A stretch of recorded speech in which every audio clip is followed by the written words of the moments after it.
Hello, I'm Miss Holman. I've been a genealogist for almost 40 years and a professional genie for 25 years. When I started my family tree journey in the 1980s, there was no internet as we know it today.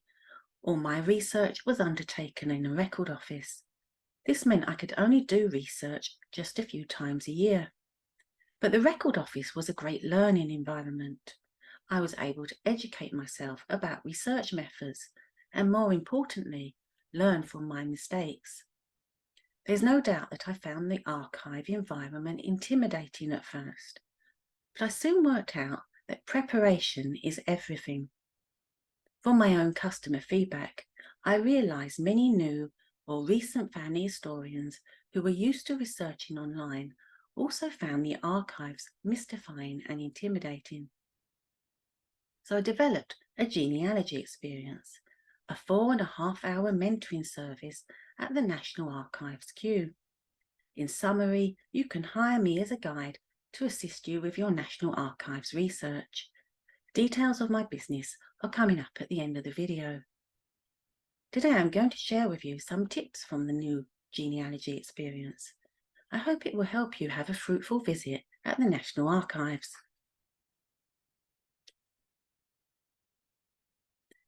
The first thing you need to do is jot down a brief summary of what you think you need to find out about a person, place, or subject. This will be the first stage of your research plan.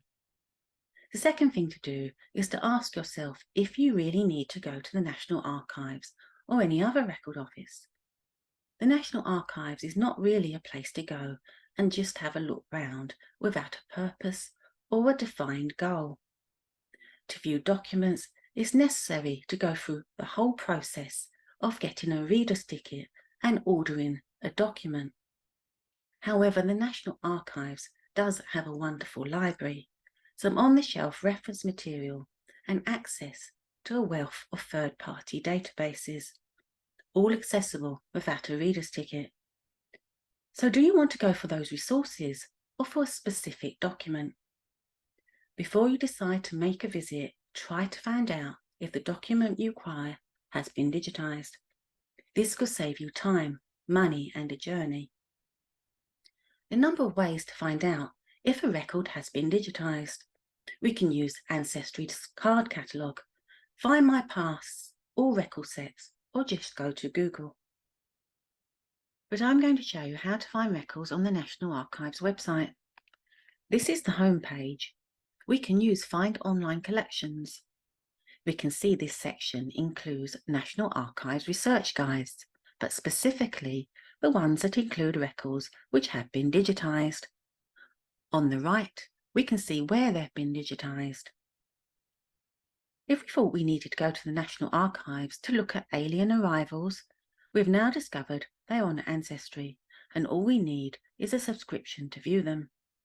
But always click on the link, because not everything within a document series has been digitised. But what about if the record we want is not in an obvious category on the National Archives website and we don't know where to look? Well, we might need to use the National Archives Discovery Catalogue.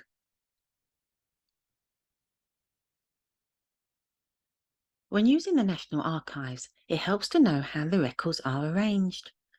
Keep in mind they are catalogued according to the government department that created and administered them. Many of these departments are now defunct and are not familiar to us today.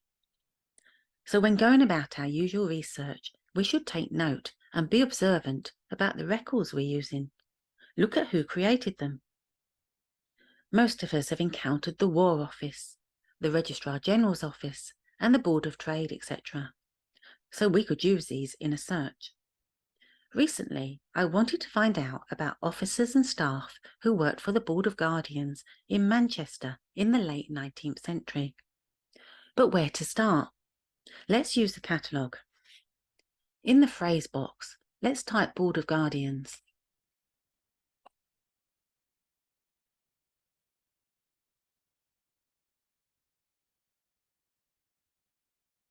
And in this all words box, let's type staff. We could use officers or both, and put Manchester. And we can see we have a number of records. And in fact, I think I ordered all of these. But let's look at this one, MH9/20. And we can see that it covers Manchester.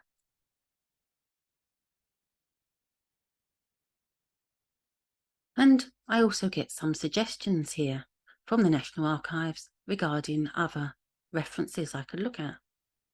On the right, I can see it's not been digitised, and I would need to book a visit to go to the National Archives to view it. So now you have discovered how to find out about digitised and non-digitised records. If the latter is what you require, you can prepare for your visit. First of all, the National Archives has a very useful YouTube channel and website. I recommend watching the videos I've highlighted on this slide. Then your next step is to expand your research plan. Write out what you already know about the person or subject you're researching. You may need to do this in some detail. When you go to the National Archives, bring this with you, plus any documentation that will help you correctly identify the person in the document. Write into your plan what you expect to find, plus all the National Archives document references you found in the Discovery catalogue. If you can, place links to the document references in your research plan. I do not recommend bringing in lots of papers into the reading rooms. Avoid this if you can. Have it all stored digitally on a laptop or a tablet. Security will want to look through all your papers. Do not bring in any small bags, pencil cases or glasses cases. You'll not be allowed to take them into the reading rooms, but you can store them in lockers. I recommend buying small clear plastic wallets for taking items like pencils and glasses into the reading rooms. Clear plastic bags are provided for carrying laptops. Which brings me to using the reading rooms, acquiring your reader's ticket and ordering items. Most archives will provide you with entrance rules. Read them thoroughly before you visit. If in any doubt about what you can and can't do when you get there, ask staff. Remember, they're there to help. We're going to look at another area of the National Archives website that will help us when planning our research visit. Let's go to Help with your research and then scroll down to Visit Us. On this section, you'll find information about opening hours, parking and transportation, etc. You should read all the sections before you book your seat and while you're at the planning stage of your visit. Over here, you'll find details about how you can acquire your reader's ticket. Register for your ticket online just before you plan to go. By doing it this way, you will not be delayed on the day and you'll be able to order your documents in advance, now that you know how to look up references. Ordering in advance is crucial. Documents can take 40 minutes to 1 hour to arrive. This can delay you considerably, and because research always takes much longer than we think, you may come away from the archive having achieved very little. This is why we do as much preparation as possible before our visit. Another important section to take note of is handling documents. It's where many new users go wrong, from having too many documents at their desks to having the incorrect phone support for the preservation of the documents. These are the areas where you'll be scrutinised. Pay particular attention to it and to what you can and can't bring into the search rooms. Let's summarise. Yes, preparation is everything. If you're prepared, you're in control. You will have less anxiety and won't feel overwhelmed or intimidated. So what key points can we take away from today's video? Find out if your document has been digitised. Watch the National Archives video, Top Level Tips Using Discovery. Prepare your research plan. Try to put in as much information as possible, but not too much though, It has to be manageable. Register for a reader's ticket just before your visit. Order your documents in advance. Pay special care to document handling and reading room rules. Manage your expectations. Research takes a lot longer than you think. You may visit an archive and come away with nothing.